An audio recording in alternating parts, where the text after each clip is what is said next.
In 2004, I was honoured to be appointed the official historian of Australian peacekeeping and post-Cold War operations. And this was a challenging and daunting task, following in the footsteps of distinguished predecessors stretching back to Charles Bean. 12 years later, as the project draws to a close, it will be useful to put some of the history of the project on record. And the project began in 2002 when the Australian War Memorial engaged me to conduct a study into the feasibility of an official history of Australian peacekeeping. The terrorist attacks in New York and Washington had taken place the previous year, and the Australians were then fighting in Afghanistan. But peacekeeping had been the main overseas activity of the Australian Defence Force, the ADF, during the previous 30 years. And Australia's largest peacekeeping mission had begun in East Timor in 1999. And I concluded that the arguments in favour of a new official history were persuasive. Despite the relatively few casualties, in all less than a dozen deaths, peacekeeping operations were often extremely arduous and dangerous, and the absence of heavy casualties could be attributed about equally to excellent planning and training and just plain luck. And further, while Australia suffered few casualties, the conflicts involved large numbers of deaths, including some of the great tragedies of the 20th century. For example, hundreds of thousands were killed in Rwanda. The psychological impact on the Australians was considerable, and many of them have been diagnosed with post-traumatic stress disorder. The nature of Australian military operations had also changed. We are unlikely ever again to see operations on a scale of the world wars. The operations between 1972 and 2002, however, had played a large part in defining Australia's place in the world and were similar to those likely to occur in future times. More broadly, Australia had shown that it was a good international citizen, and the decisions had not been taken lightly. For example, there was probably more government consideration given to Australia's commitments to Somalia and Cambodia than Australia gave to entering the First World War. On a more personal level, the men and women of the ADF had become widely admired for their professionalism, reliability and compassion. They had been truly representing Australia abroad. The history would therefore need to describe the activities of the Australians in the operations, even when they were relatively few in number. An official, an official history of peacekeeping would face some intellectual challenges. By contrast with the first 4 series, the 5th series would need to deal with at least 50 missions in about 27 conflicts, and that was the case when I did the study in 2002, many taking place at about the same time in a wide range of geographic areas. The 5th series would cover a period of more than 60 years from 1947 to 2006. And the authors would need to comprehend the domestic and international political environments across this entire period. And one obvious difference was that the first 4 series dealt with wars in which Australia was a participant. Within the bounds of proper scholarship, these could be partisan histories. To my knowledge, no one has suggested that Gavin Long and his authors should go easy on describing instances of Japanese barbarism because that might offend the Japanese.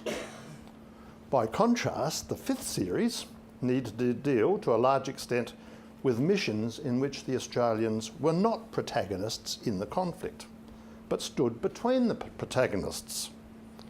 And often Australia tried to maintain good relations with both sides of the conflict. How was the history to deal with situations in which Australian peacekeepers might have reported on the poor behaviour of one of the sides? One key question to be addressed was whether Australia's contributions actually made any difference. What difference did the Australians make by their presence in, say, the United Nations Troop Supervision Organisation in the Middle East?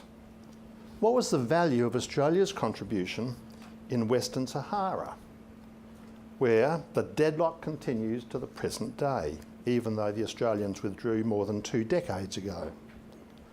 And if the value of Australia's contribution was qualitative rather than quantitative, who can make the judgment?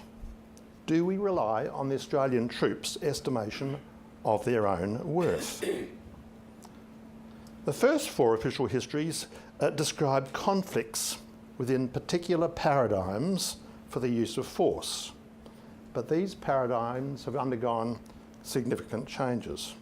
The strategic environment since the end of the Cold War has seen the emergence of forms of warfare whose characteristics include ethnic conflict within countries, the influence of international media, the development of network-centric warfare, the use of precision strike, the use of special forces rather than large-scale deployments, the campaign against international terrorism, the increasing importance of operations other than war, the increasing importance of joint and coalition operations, the increasing role of non-government organisations, and the deployment of women on operations. These characteristics were not generally present in the conflicts described in the earlier official histories. In addition, there were special characteristics of peacekeeping that needed explanation. These included the problems caused by restrictive rules of engagement, with soldiers being required to observe atrocities but not being permitted to intervene. The command and management problems of operating under United Nations rather than national control. The problem of mission creep, for example, a humanitarian operation that might turn into a peace enforcement operation. The political sensitivity of many operations, with the government wishing to maintain good relations with both sides. Situations where almost every action had political ramifications, and the involvement of many agencies, including other UN agencies and non-government organisations. These considerations meant that the old models of the official histories were no longer appropriate. A new and innovative approach would be needed for a modern official history. Well, I delivered my feasibility study to the War Memorial in May 2002, and I proposed a 4-volume history, and I'd be writing one of them. It was approved by the War Memorial Council, and the Memorial prepared a cabinet submission proposing a peacekeeping official history with a recommended budget. Unfortunately, the government was not prepared to allocate any funds for the official history, and the proposal was turned down. So, seeking another approach, Major General Steve Gower, the director of the War Memorial, and I developed a scheme for funding the official history that would not require a separate allocation of government funds. The scheme revolved around using my position at the Australian National University, the ANU, to apply for an Australian Research Council, an ARC, linkage grant. The Department of Defence agreed to fund my position at the ANU for 5 years. Out of its operating budget, the War Memorial was to provide the salary for one author and a research assistant for 5 years, as well as an author for 3 years and office accommodation at the memorial for some of the staff. And the gap in funding was to be made up from the ARC linkage grant, in which we sought a little over $1 million for 5 years to fund an author, and 3 research assistants for 5 years. In anticipation of eventually receiving the ARC grant, the War Memorial prepared a new cabinet submission, and this time did not seek any money at all. Well, by this time, Australia had been involved in operations in Afghanistan and in the 2003 invasion of Iraq. And I recommended changing the title of the official history to Peacekeeping and Post-Cold War Operations, hoping that these operations would be included in the history. In February 2004, the Cabinet approved the official history of Australian peacekeeping and post-Cold War operations, but excluded, quote, recent operations in East Timor, Afghanistan and Iraq 2003. The exclusion of Afghanistan and Iraq was understandable, but the exclusion of East Timor was disappointing. No reason was given. In March 2004, the Minister for Veterans Affairs appointed me official historian, and about the same time, the War Memorial made Dr. Peter Lundy available to work full-time on the project. And we had a nervous time while we waited until June before we received news that we had been successful with our application for the ARC linkage grant and the project could begin. Several aspects of the project need comment. While Commonwealth Government money was used indirectly to fund the project, of course the ARC gets its money from the government, this was the first time that an official history had been launched without any dedicated financial commitment from the government, noting of course the limited funding that Peter Edwards had for his, but at least he got a salary from that. This meant that the project became a joint ANU-AWM project, and that required some adjustment in thinking at the memorial, which did not have sole ownership of it. And as agreed, the War Memorial appointed another author, Dr. John Connor, and a research officer, Garth Pratton, and I engaged the fourth author, Dr. Bob Breen, who started in November 2005, and 3 further research assistants. So with this staff, we got underway. In the meantime, in January 2005, the ADF became involved in a major emergency relief operation in Indonesia after the Indian Ocean tsunami. During 2006, at my suggestion, the War Memorial Council approved a request to the government to include East Timor in the history and also to include another volume to cover humanitarian operations. In November 2006, Prime Minister John Howard directed that East Timor was not to be included, but he approved another volume to cover humanitarian operations. Well, as it happened, Dr. Connor left the memorial and later withdrew from the project. Dr. Peter Lundy moved from the memorial to the ANU, and in the subsequent reshuffle of work, the memorial agreed to provide Dr. Steve Bullard as the author of the Humanitarian Operations volume. And as research unfolded, it became clear that many of the missions required more substantial treatment than was apparent when the project began. And as a result, in December 2008, I reorganised the series by adding another volume. And the final series is shown there on the screen. And this structure revealed substantial differences from earlier series. Although each volume had several chapters discussing the government's general approach to peacekeeping, the policy considerations for each mission were also included as part of the story of each mission. There was no separate treatment of the different services, the Army, Navy and the Air Force. Some missions were conducted mainly by the Army or naval units, but in general the ADF now deploys in joint service task groups. Also, there was no medical volume or section. Medical units did deploy to northern Iraq and Rwanda, but they were covered in the same manner as other missions, that is, as part of the general peacekeeping story. There were, however, appendices on post-traumatic stress disorder and Gulf War syndrome.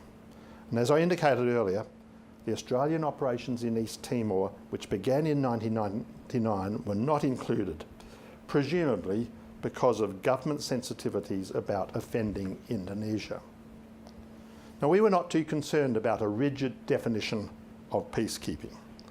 Our charter required us to tell the stories of Australia's overseas military operations, whether or not they fell neatly under the definition of peacekeeping. Hence, we recounted the story of Australia's role in the First Gulf War. Within each volume, we tried to tell the story of the respective missions at three levels.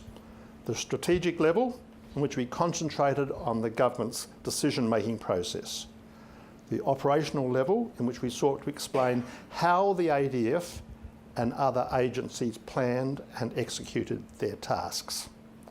And the tactical or personal level, in which we tried to describe what the peacekeepers actually did in the field. And of course, this task posed some special challenges. In peacekeeping missions, often a single individual, sometimes of low rank, can play a crucial role in preventing the outbreak of conflict. But how far can we go in telling their stories? In contrast to the other conflicts and their official histories, it would be unlikely that there would be many other books on the experience of the Australians in their respective missions. Further, peacekeeping veterans have often been frustrated by the community's lack of understanding of what they achieved. We therefore felt a special responsibility to describe the particular circumstances and conditions that Australian service personnel endured in their respective missions. While we remained determined to produce scholarly accounts based on official government records and informed by wider research, we took our cue from Charles Bean and attempted to recognise the part played by individual Australians. And this meant that we needed to undertake a considerable program of interviews with participants because their stories did not appear in the official records. So this leads me to sources. Dr. Peter Lundy had collected several thousand documents while working on his 2004 history of Australian peacekeeping called Other People's Wars. But this is only a fraction of what we would need. Further, to use the jargon term, Australian operations have become whole of government activities, and we needed to access records from a wide range of government departments. We needed to conduct smash and grab raids in government departments and archival repositories.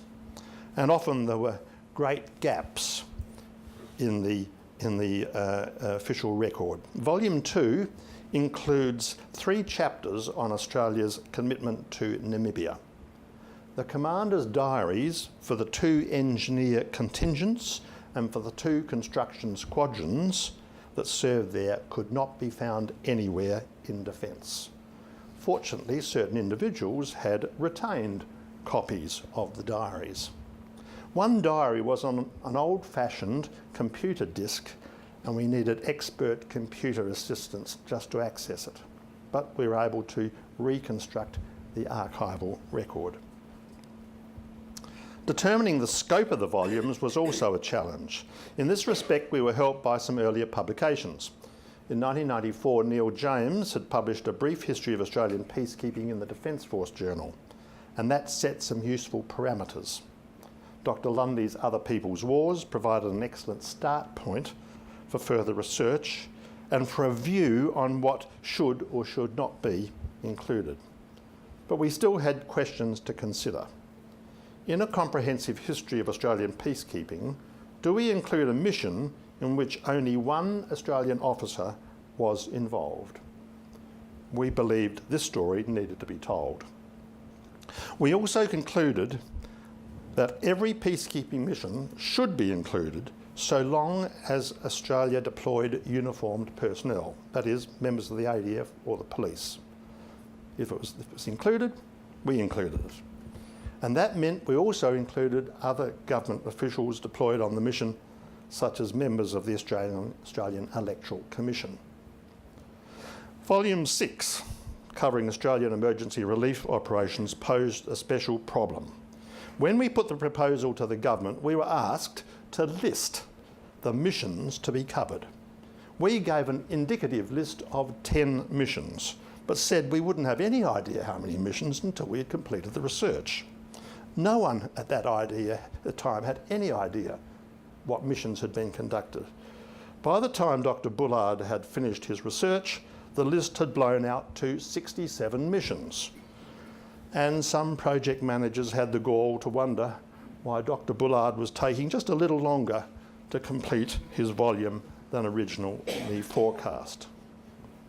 Well, so much for the philosophy and the challenges. What have we achieved? Volume 2 was published in 2011, but there was considerable delay before Volume 3 was published in 2014. It had taken some 20 months to obtain clearance for Volume 3 from government departments. Like other official histories, we had complete access to all relevant government documents. There was to be no censorship, although the government reserved the right to prevent publication of material that might be damaging to national security or international relations. One government had not understood, or perhaps had ignored the government's direction that there'd be no censorship, and they sought to delete sections based on publicly available sources and to modify my conclusions. I refused to accept these demands, and the government department was, of course, eventually forced to give way. The delay in clearing Volume 3 had a knock-on effect for Volume 5, which had been submitted for clearance at the same time as Volume 3, but had been waiting in the queue. Volume 5 was published in July this year.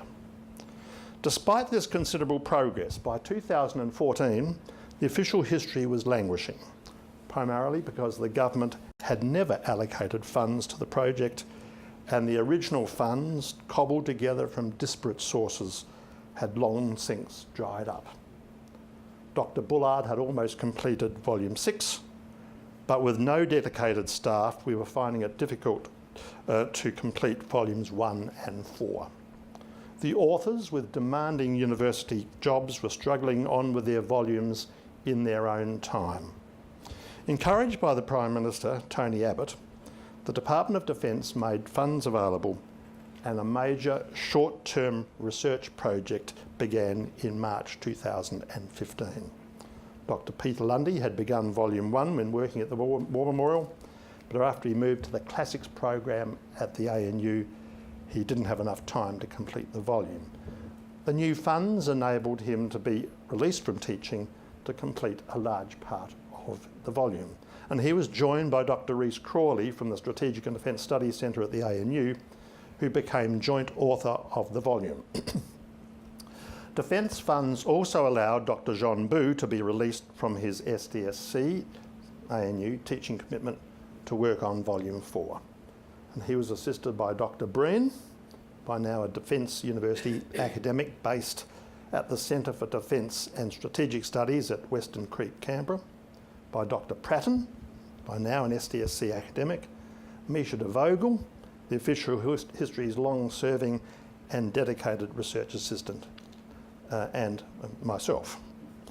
And with this last-minute injection of funds, we'll be able to complete the project during this year. The process of clearing Volume 6 through the government departments was much quicker than in the past, only 6 months, and the volume went off to the publisher last month. Next month, we'll be sending Volume 4 to the government departments for clearance. We will send Volume 1 for clearance once Volume 4 has been cleared. From the beginning of the project in 2002, when I was engaged to conduct a feasibility study for an official history of peacekeeping, I was convinced that work needed to begin on another official history covering Australian military operations in Afghanistan and Iraq. And I agitated about this for many years, both privately and in public, such as on television. And I made a special plea to the then Foreign Minister, Kevin Rudd, when he launched Volume 2 at the Memorial in April 2011, stating that the failure to make an effort to record what Australian servicemen and women had done in Afghanistan and Iraq was, over the previous decade, was, I said, a national disaster. Soon afterwards, the War Memorial commissioned me to undertake a feasibility study into an official history of Iraq and Afghanistan. And I undertook that study in 2012, and I concluded that an official history could be justified on three broad grounds. First, the experience of past official histories reaffirmed the requirement for detailed, authoritative accounts of Australia's military operations, a need strengthened by the increasing importance of policy issues and also the requirement to provide authority for compensation and pension benefits. There was a public expectation that Australia's official history tradition would continue. Second, the operations in Iraq and Afghanistan, involving perhaps 30,000 Australians over 10 years, had clearly been of sufficient magnitude, intensity and complexity to warrant an official history. And third, because of restrictions on journalists, the history of these activities had not been covered adequately elsewhere. And there were compelling reasons why an official history should begin as soon as practicable. The operations had already been running for more than a decade. Casualties had been mounting, and the Australian public had a right to know how and why the operations had been conducted. The ADF personnel who served there deserved to have their stories told.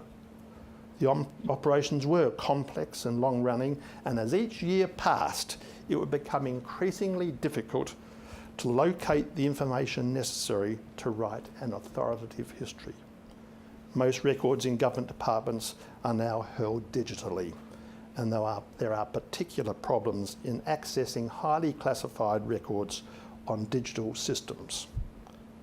Now, several reasons were advanced as to why such a history should not be written at that time. Some people argued that sufficient time needed to pass before events could be seen in proper historical context. Yet previous governments had approved research for official histories of the First and Second World Wars to begin during those wars. I argue that if an official history of Iraq and Afghanistan were to be authorised in 2013, the events of 2001-2, which would likely to be in the first volume, wouldn't come out in the published form until, say, 2020, 18 years later. And of course that was 3 years ago. Certain officials argued that the events surrounding the operations in Iraq and Afghanistan were too sensitive and might still be too sensitive in 20 years' time. Australian operations were conducted as part of an allied coalition, and it would be too difficult, perhaps impossible, to reveal the negotiations with Australia's coalition partners. More so than in the past. Recent operations have been driven by intelligence, the sources and nature of which should remain secret. If an official history were to be approved, there might be problems in clearing it for publication. Indeed, the experience of the peacekeeping official history showed that government departments were likely to try to censor the history, notwithstanding the cabinet minutes stating that there was to be no censorship. Because although we now live in an era of greater government transparency, governments have become even more determined to keep their decision-making considerations secret. The War Memorial Council agreed that a history was feasible and should begin as soon as possible. But attempts to obtain government approval were delayed by 2 changes of government during 2013. Prime Minister Julia Gillard was replaced by Kevin Rudd in mid-2013, and in turn he was defeated in a general election by the coalition, led by Tony Abbott. But finally, on the 3rd of May 2015, as part of honouring a century of service, the Abbott government announced the official history of Iraq and Afghanistan and added in also a volume on East Timor, all of course with funding. Now, I never sought to take on the new official history. Rather, I'm proud that I've been given the opportunity to be the official historian of Australian peacekeeping, humanitarian and post-Cold War operations. I hope I've maintained the standards set by Charles Bean and his distinguished successors. I need to pay particular tribute to the other authors and research assistants of the project. They've worked long hours, often for no pay, and in their own time because they believed in the national importance of official histories. And, more than that, we've all remained good colleagues. The new official history is a major undertaking, one which will bring about a further evolution in the nature of Australian official histories. And Craig, I'm sure, will be telling us about that later. And I'm confident that Professor Craig Stockings and his team will maintain the old standards while grappling with new challenges that Charles Bean could never even have imagined. Thanks very much.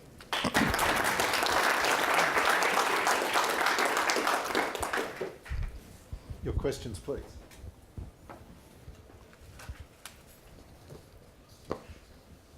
Peter's down, got one down there. Professor Peter Edwards. David, thanks very much for that masterly overview, as we have come to expect from you. Can I just ask a bit about your reference to whole of government operations and your inclusion of people other than uniformed personnel? Because one of the many changes that you so usefully outlined in the nature of operations is the blurring between domestic and foreign, and also the blurring between what is military and non-military. And the classic case, I suppose, is the use of the deployment of election commission people in Namibia.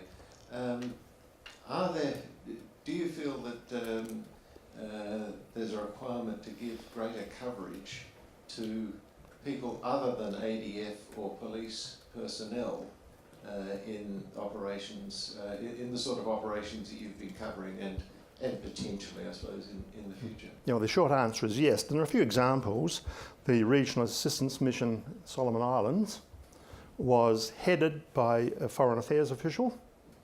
It included people who were brought in to try to make the Solomon's government operate properly, you know, Treasury officials.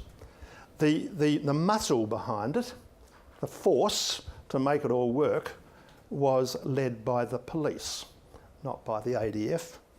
And then sort of coming up at the back end to provide the extra force, if more was needed, was an army battalion group, and it was regional because different units came from different parts of the region. So it would be quite imbalanced if we were just to tell the story of what the ADF did, and for that matter, even if we included just the police. It was being run by a foreign affairs official. But I did, to make sure that this didn't blow out and get too out of kilter, we decided that if there are uniformed people there, then we would deal with the mission. So what that did is it cuts out all those examples where the government decided to go and send some AusAid officials just to go and provide assistance, or to send electoral commission people, such as to South Africa. And remembering, while I'm not absolutely wedded to a definition of peacekeeping, as an essential of peacekeeping is there's got to be some sort of conflict. Peacekeeping comes because there's a conflict. So we've sent electoral officials off to help another country. That's not peacekeeping. So we decided that if the electoral commission people went, well, then their story needed to be told as well. But what we don't tell is other Australians who went, like NGOs. And I'll give another example. If somebody went off, an Australian goes off to fight somewhere and he is killed, he is representing Australia, and his story should be told. If, on the other hand, and I'm not exaggerating, somebody comes back, he's been in the SAS, he decides to leave the SAS, and he decides to become a mercenary, and he decides to go and he becomes part of a security organisation somewhere, and unfortunately is killed, well, he's not there representing Australia. It's unfortunate for him, but his story doesn't get told.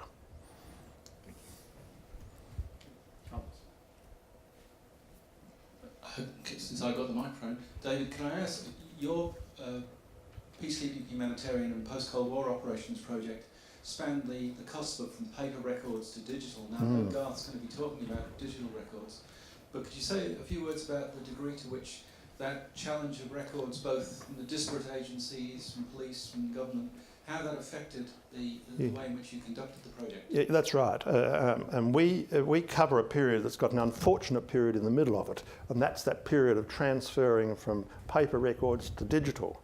And in some ways, once it's digital, it's a little bit easier. It's got its other problems, but it's all there digital. It's that in-between period is the real problem. I gave an example about how these war diaries were typed up on an old-fashioned computer. I don't quite understand how the ANU had to go into the bowels of some place and dig up an old computer and work out how to recover it. So that period was a real challenge. But we've had glimpses of the challenges that Craig Stockings have got, because remembering our project ends in 2006 and his goes back earlier than that, so we're dealing with the same sorts of records.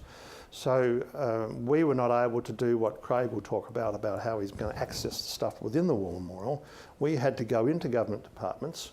And I remember one time I was sitting in Russell offices with a secret computer in front of me as I was scrolling down looking for things, and every time I saw something I wanted, I'd press the button and print it. And then General David Morrison came up behind me and looked over my shoulder, and all he said was, "You're getting what you want, David," which was true. But we've had to go to government departments and do that sort of thing. We then have to get all this stuff and take it back to the War Memorial and put it in a secure vault at the War Memorial. We did have the bright idea that we'd keep everything on a digital system at the War Memorial, and we started that, but we just didn't have the staff to maintain that. So we just had to stop that after a while. Thanks, David. Would you please thank David for his presentation?